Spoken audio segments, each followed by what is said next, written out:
Well, thank you for asking me that question. That means hopefully in some capacity you enjoy the content I create.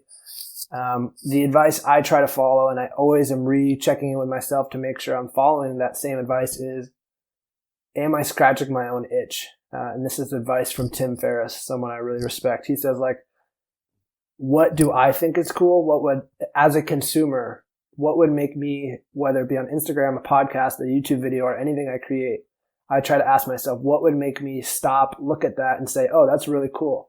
Like, if I'm following that, if I make content that as a consumer, I think I will really like and enjoy and think is cool, whether that means the message or the style or the way, whatever it is, in following that simple guidelines, I'm trusting that I'm doing the best work I can and that it kind of conveys what I like in a style and a format and a content. But then I'm also basing that off the assumption that there are people out there in the world like me. And so if I just stick to that rather than trying to pander to everybody and try to make content that I think is they will like, which can be a very difficult pursuit to try to make things that you think other people will like.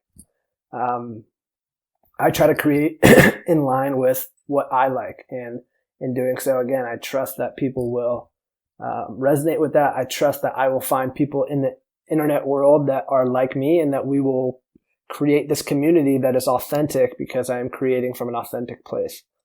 So that is the advice I have for creating content. Scratch your own itch, make what you think is cool, make the things that you wish existed, and trust that there are people out there like you looking for the same answers, for the same content, for the same styles.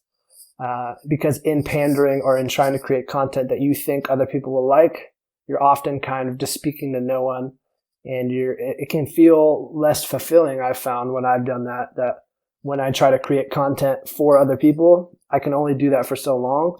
It's not so fulfilling, and it often doesn't have the results that you think it will.